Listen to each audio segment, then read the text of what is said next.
Знаково посещение от Брюксел, часове след като България получи положителна оценка за влизане в еврозоната. Да живее България, да живее Обединена Европа. Банките в трескава подготовка за смяна на валутата от нова година получаваме само евро. Няколко дни преди края на годината всеки един банкомат да е зареден с двете валути. Ожесточени скандали, заплахи и обиди в парламента. ППДБ поискаха оставки във Възраждане, а ДПС ново начало дадоха Костадин Костадинов на прокуратурата. Отлагат пускането в експлоатация на новите 15 км от автомагистрала Хемус. Според мен е по-важно да запазим нечий живот, нечие здраве, отколкото да прибързаме. Съдът отказа да освободи предсрочно Йоан Матев, осъден за убийството на Георги Игнатов в Борисовата градина през 2015 година. И още какво е защитена специалност и ще има ли безплатно обучение за медиците?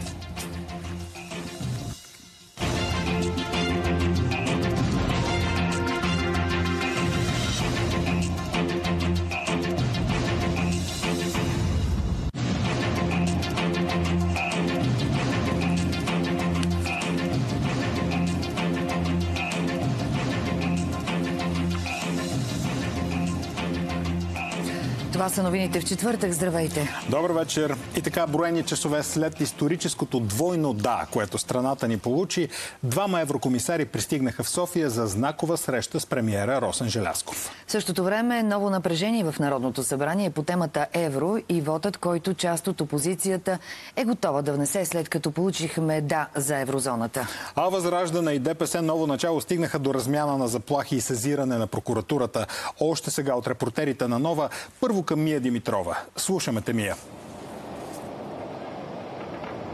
Здравейте! Отворната врата за България към еврото със сигурност ще отвори много въпроси през следващите месеци, на които ще се търсят отговори. Такива бяха давани и днес от премиера, министър на финансите и двама еврокомисари. Изводът, който може да направим от това, което казаха днес, е, че не очакват риск за финансовата стабилност, не очакват да има риск и за спестяванията на хората и посъветваха да не се бърза с обмяната на левове към евро, защото гражданите ще има достатъчно време да го направят. Премиерът Росен Желязков също така не вижда и причина да бъде прекоряван държавния бюджет. То ще разказваме в репортажа. На 8 юли се очаква България да получи и окончателно одобрение за еврото, което ще бъде дадено от Екофин, а правителството призова хората да не бързат. Да няма стихийност и прекалено бързане да обменят своите средства. Ще има голяма възможност левовете в евро ще бъдат обменями без ограничение и безплатно от Българска народна банка. От 1 януари завинаги. Първите 6 месеца след приемане на еврото ще можем да обменяме българските си пари не само в БНБ. Ще могат да се обменят във всички кредитни институции и в български пощи. Няма да има никаква причина хората панически да започнат да си обменят парите от 1 януари, защото стойността на парите им ще бъде запазена. Часове след знаковото да, у нас пристигнаха двама еврокомисари. Българският Екатерина Захариева и комисарят по икономиката Валдис Домбровскис. Като бивш премиер, именно по негово време Латвия приема еврото. Присъединяването към еврозоната няма да увеличи цените. Тези страхове са неоснователни. На база историческите данни, включително хърватския опит, Европейската комисия е готова да работи в тясно сътрудничество с българските власти.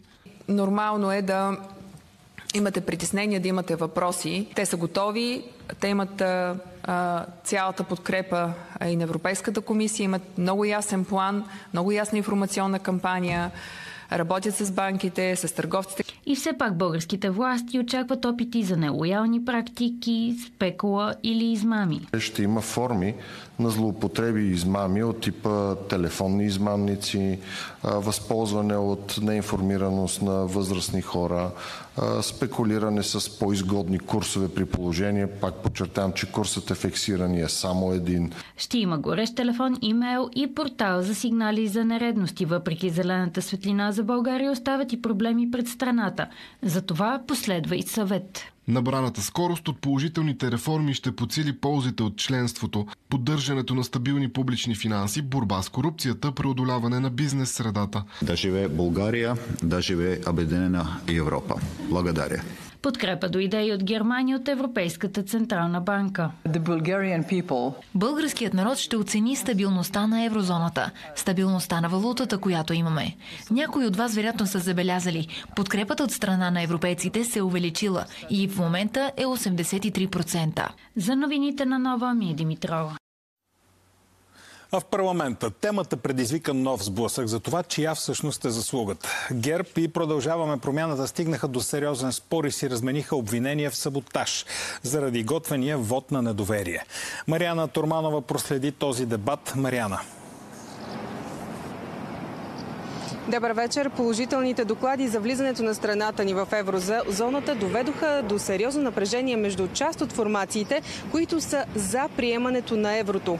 ГЕРБ и Продължаваме промяната Демократична България отчетоха ползите за страната ни, но в същото време влязоха в задочен спор за това кой проправя пътя към еврозоната и кой го блокира.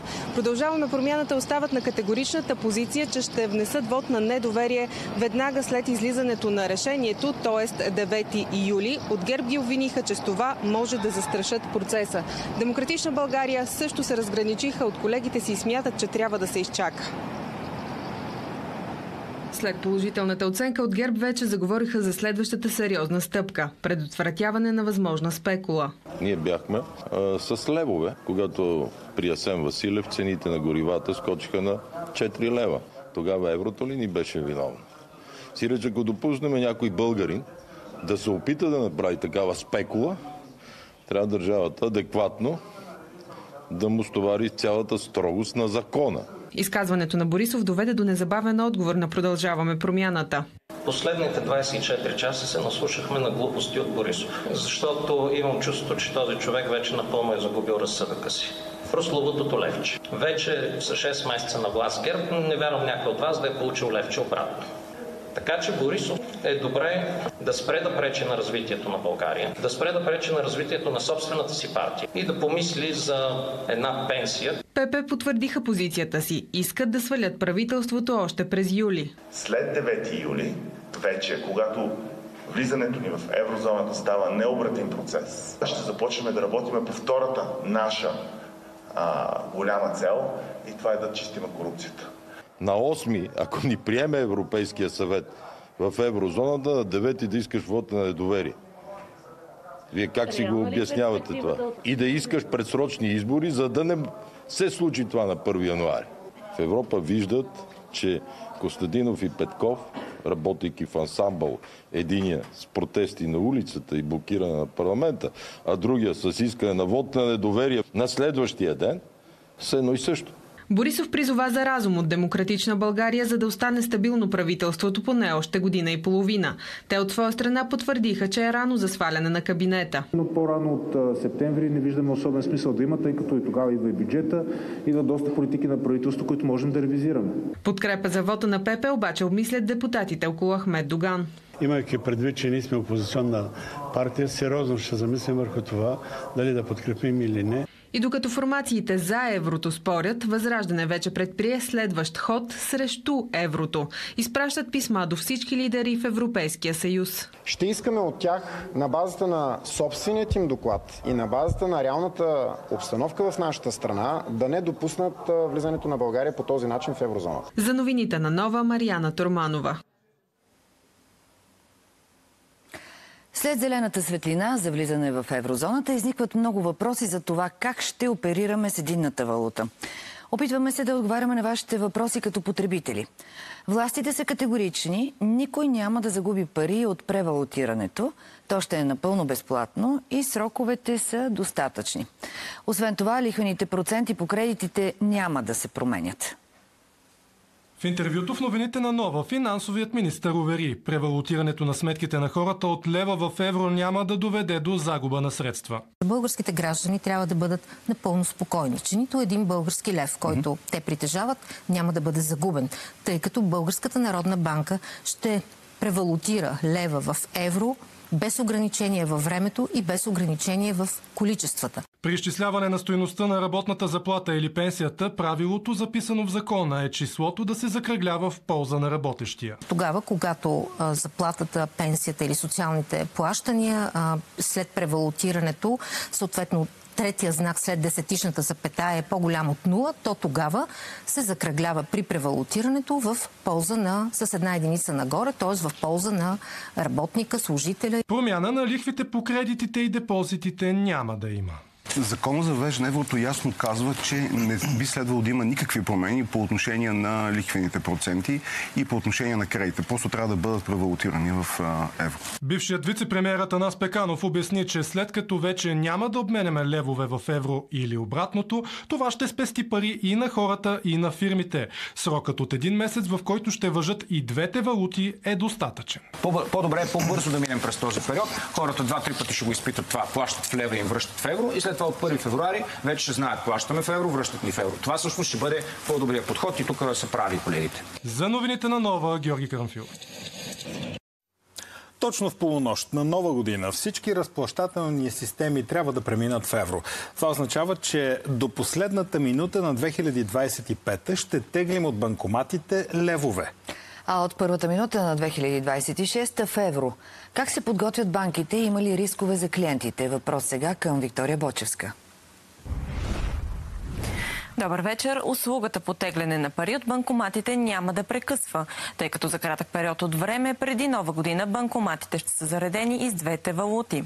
До последните минути на 31 януари те ще оперират само с левове, но след 00 часа на 1 януари устройствата ще започнат да отпускат вече само евро. Що се отнася до посттерминалите, те ще продължават да работят така, както и в момента. Ако в малките часове на 1 януари платим с дебитната си карта на посттерминал, сметката ни вече ще е само в евро. Темата за еврото е водеща не само за политиците, но и за хората. Всеки се подготвя по свой начин за това да смени левовете си с евробанкноти. Това, че банкоматите няма да спират да работят, за повечето е добра новина. Със сигурност ще бъде удобно, няма значение дали хората искат да остане лева или еврото. Явно трябва и ние да се подготвиме. Прието е в Европа цяла така да става и така трябва да стане. И личен план и да не ми хареса, то от мен нищо не зависи. И от нас по-скоро. Банкоматите ще са заредени и с лева и с евро малко преди Нова година. Няколко дни преди края на годината всеки един банкомат да е зареден с двете валути. Но от гледна точка на теглянето до 31 декември банкоматите ще отпускат само лева и на 1 януари дистанционно, чисто технически, просто банкомата сменя валутата от лева в евро и всъщност тегленията продължават да бъдат, но само в евро. По примера на магазините и на разписките на банкоматите, отскоро ще виждаме изписани и двете валути, когато теглим пари. От банковия сектор уверяват и, че посттерминалите ще продължат да работят без прекъсване. Посттерминалите продължават да работят, така както и в момента, няма някаква специфика свързана с еврото. След 1 януари реално плащанията са само в евро. Когато си плащаш с дебитната карта на посттерминал, сметката ти е само в евро. Около 50% от посттерминалите и 40% от банкоматите в България се обслужват технологично от Борика. Техните системи също са готови за смяната. Планираме превключването между лева и евро да се случи с еднократни действия по пренастройка на системите с начало 00 часа на 1 януари 2026 година. След приключването на настройките, банкоматите ще започнат да раздават само еврови банкноти. По отношение на посттерминалите, ще се обнови софтуера, което ще осигури автоматично превключване на устройствата за работа с евро. А всички, които искат да обменят спестяванията си в кеш и след Нова година, могат да го направят освен в пощите и в търговските банки. Това, което е прието чрез закон, е, че обмяната на валута тя ще бъде безплатна, т.е. за първите 6 месеца всяка една банка не трябва да събира такси. За новините на Нова, Виктория Бочевска. За готовността на банките и как ще се случи презареждането на банкоматите с нова валута в полунощ на Нова година, ще говорим за това и в интервюто в новините. Народното събрание отказа да разгледа искането за сваляне на имунитетите на 4 депутати от Възраждане. Те бяха поискани от главния прокурор заради протеста и погрома над сградата на Европейската комисия. Това доведе до спорове, заплахи, обидни реплики, искане за оставки и 2 сигнала до прокуратурата. Михаела Карабелова проследи дебатите и ще ни каже повече. Добър вечер. Имунитетите на Славчо Крумов, Йордан Тодоров, Ивайло Чорбов и Никола Димитров взривиха страстите в пленарната зала, след като вчера Делян Пеевски призова останалите партии да се разгледат имунитетите на четиримата от Възраждане. Днес точката не успя да влезе в дневния ред. Очаквано от Възраждане гласуваха против, а ГЕРБ, ДПС, МЕЧ и Има такъв народ се въздържаха. Това доведе до скандал в пленарната зала. Стигна се до размяна на обиди. От Демократична България поискаха оставката на Цончо Ганев от поста заместник-председател на парламента, а Делян Пеевски даде лидерът на Възраждане Костадин Костадинов на прокуратурата. Имунитетите на четиримата от Възраждане се превърнаха в ябълката на раздора. ДПС Ново начало поискаха да се гласуват, но залата не се съгласи. Уважаеми народни представители от ГЕРБ, от какво ви е страх, освен от жена ви? Докато толерирате подобно поведение и това Възраждане да се държат като аборигени, това ще го гледате всеки ден. ГЕРБ отговориха от кулоарите. Когато искането на ново начало не съвпада с моята визия какво трябва да се случва в парламента, ние сме против. Обратно в залата напрежението продължи да се покачва. Поводът промените в състава на няколко комисии и отстраняването на хора от ДПС от председателските места. Този безпрецедентен акт на 51-то Народно събрание гали ухото на управляващото мнозинство. Между трудно подарената и непоискана власт и достоинството, аз избирам честта и достоинството. Като говорите за демокрация, скъпи бивши приятели, вие гласувахте ли против свалянето на имунитетите на тези хора, които направиха погром над Съвета на Европа? Спорът ескалира. Нашите имунитети, които искате, са за нещо, което е хвърляне на боя, а вашите имунитети се искат за контрабанда, за търгуване с гласове, за корупция. Допуснахте тук на трибуната да говори един човек, който вчера извърши криминално деяние в залата. Тук си имаме чукче в залата, не аборигени. Господин Анастасов, налагам ви наказание за бележка. Ако бях на място на Пеевски, щях доста сериозно да се грижа за сигурността си. Гледам, че той го прави това нещо в момента, защото може би преживяването в Дубай ще му се стори като един малък масаж в спа комплекс, сравнение с това, което го чака. Делян Пеевски отговори с сигнал срещу Костадинов в прокуратурата за отправени заплахи. И обясни, че призивите към насилие, саморазправа и ескалацията на обществено напрежение са в разрез с европейските демократични стандарти. А от Продължаваме промяната Демократична България поискаха оставки заради снощния сблъсък между Явор Божанков и Цончо Ганев. Поведението на Цончо Томов Ганев представлява основание за освобождаване не само поради конкретния инцидент, но и поради натрупана повтаряща се практика на демонстративно унижение към институцията. А самият Явор Божанков обяви, че дава Цончо Ганев на прокуратурата. За новините на Нова, Михаела Карабельова. Президентът Румен Радев е подписал указ за освобождаването на Пламен Тончев като шеф на ДАНС. Преди дни той беше избран да оглави комисията по досиетата, като това породи политическо напрежение. Междувременно за временно изпълняващ длъжността председател на ДАНС, Министерския съвет е избрал Деню Денев на Очинова. Дерейлирал вагон от товарен влак спря движението между гарите Кермен и Конево в област Сливен. Временно движението на пътнически и товарни композиции в участъка беше преустановено.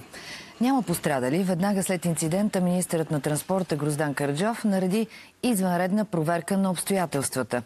Резултатите се очакват.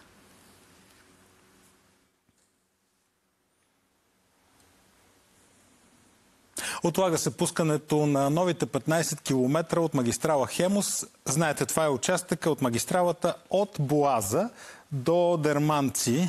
То ще бъде изпълнено в срок, но в края на юни или началото на юли ще останат за отваряне само незавършените свързващи трасета.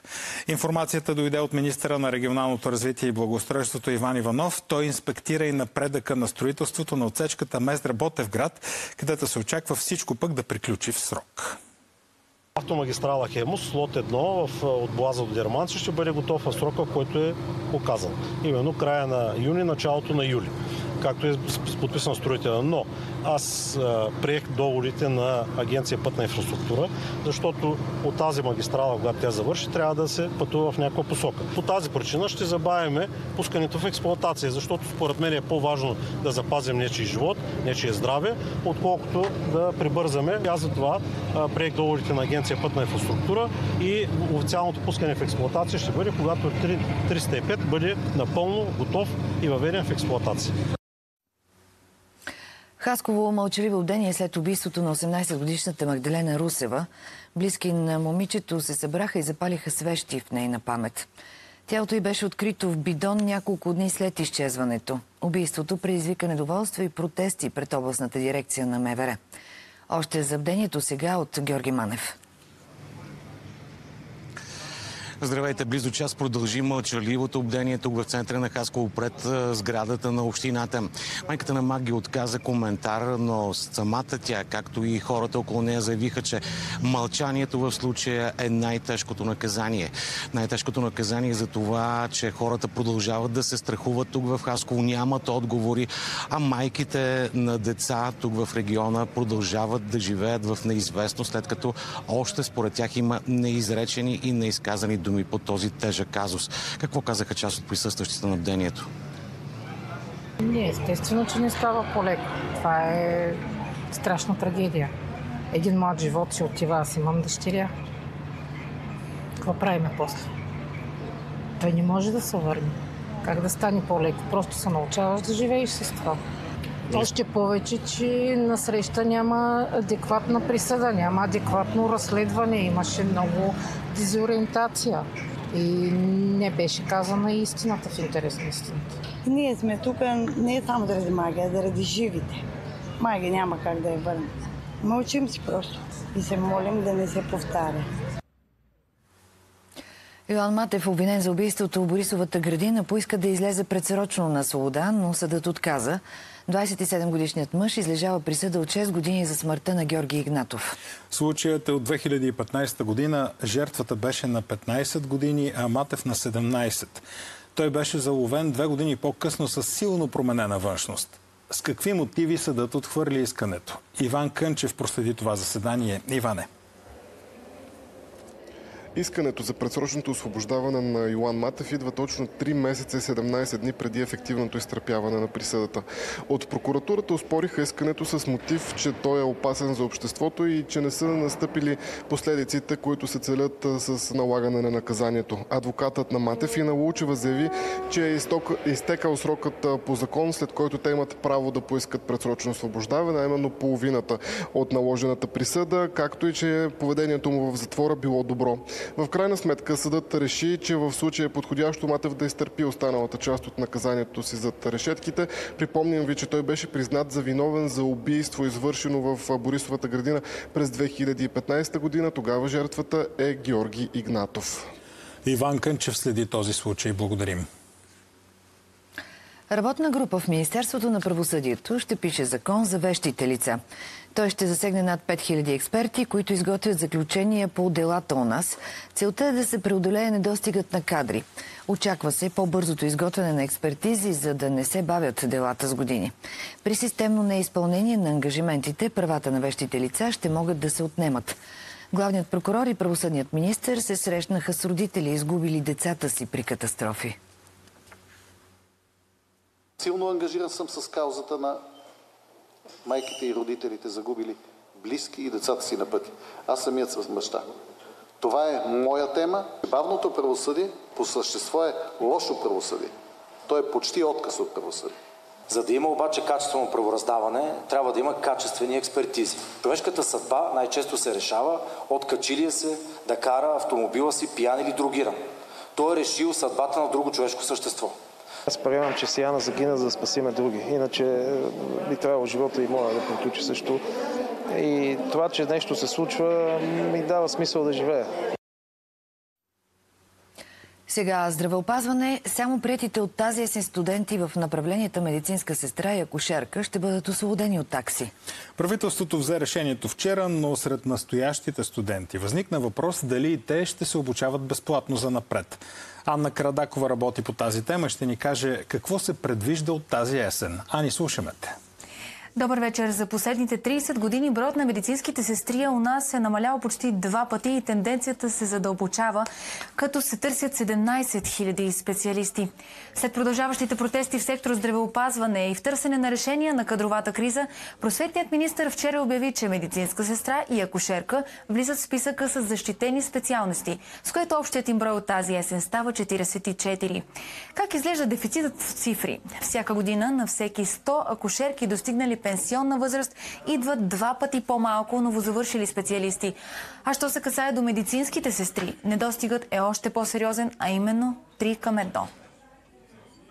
Стефани е една от 46. Точно толкова са първокурсниците в специалност акушерка в Медицинския университет в София. Винаги съм искала да се занимавам с това. Даже първоначално исках да се занимавам с медицина, с акушерство и гинекология. Но няма по-хубаво от това да видиш как новия живот се случва, нали, точно в този момент, когато ти си там и си помогнал за това нещо, което е още по-благородно. Броят на акушерките у нас обаче критично намалява. В момента се обучават или завършват по-точно някъде около 150, т.е. трябва да завършват 2 пъти повече. Същото и за медицински сестри 3 пъти повече. Кризата в сектора стана повод и двете специалности да се причислят към защитените и обучението в тях да стане безплатно, още от тази есен. Самото предложение двете специалности да станат защитени произлиза от нашия факултет и се надяваме да доведе много млади хора, които до сега не са имали възможност да се обучават в нашите специалности. За цялата година 800 лева е таксата. Първата ми мисъл беше дали ще влезе закона и за тези, които вече учат като мен. Аз съм и майка отскоро, имам малко бебче на 20 дни и наистина това ще е много голямо облегчение при повишаването на всичките цени. Отговорът не закъсня. Тези, които учат в момента, няма да бъдат освободени. Това е насочено към, мярката е насочена към бъдещите първокурсници, за да мотивираме повече от тях да се включат в обучение в тези специалности. Но според дългогодишни акушерки и медицински сестри, новата мярка няма да помогне на везните да натежат повече млади кадри. Така смята и Неда Диманова, която освен медицинска сестра в Пирогов е и доброволец и бие камбаните на катедралата Свети Александър Невски. Не може на входа да приемаш безогледно каквото ти падне, защото си в криза, тъй като пада нивото. Вие разбирате ли, аз искам да дойде млад човек, на който да предам всичко това, което знам и на което са ме научили. Тази есен се очаква да бъдат приети 1000 медицински сестри в 10 университета, като само за първия семестър от държавната хазна ще трябва да се отделят над 780 хиляди лева, а до края на 2027 за безплатно обучение ще трябва да бъдат предвидени над 25 милиона лева. За новините на Нова, Анна Карадакова. Министрите на отбраната на страните от НАТО се събраха в Брюксел. Основната тема – увеличаване на разходите за отбрана. Съединените щати настояват останалите 31 държави да поемат повече ангажименти и да харчат повече пари за отбрана. Много от страните членки са склонни да се съгласят по 2 причини – избягване на конфликта с Доналд Тръмп и продължаващата инвазия на Русия в Украйна. Само 3 седмици преди срещата на върха на страните от НАТО остава неясно какво ще пише в заключителното комюнике. Американският президент Доналд Тръмп подписа прокламация, с която забрани на гражданите на 12 държави да влизат в страната. Причината е защита от, цитирам, чуждестранни терористи и други заплахи. Забраната се отнася до Афганистан, Иран, Мянмар, Чад, Конго, Екваториална Гвинея, Еритрея, Хаити, Либия, Сомалия, Судан и Йемен. Тръмп обяви подобна забрана по време на първия си мандат. Бившият президент Джо Байден отмени мярката, като я нарече петно върху националното съзнание. Сега към едно дарение в името на науката и бъдещето. Сдружението на олимпийските отбори по природни науки получи 120 хиляди лева от Viva.com. Средствата ще подпомогнат 9 национални тима по биология, химия, физика, математика, информатика, изкуствен интелект, астрономия, лингвистика и география.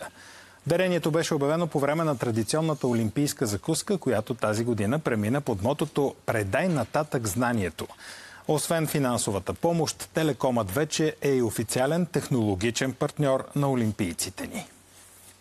Както спортистите представят България на международната сцена и ние по същия начин, но в научен план. Химията ми е призванието. Най-важното, което успяваме да постигнем, е, че тези деца след това остават в силна мрежа, свързани помежду си. Те градят бъдещето на целия свят. Вярвам, че ролята на компаниите е да подкрепят развитието на обществото, на талантите, на бъдещите лидери на България. Ето такива бяха темите в четвъртък. Следват спорта и прогнозата за времето. А след това и интервюто в новините. Останете с нас.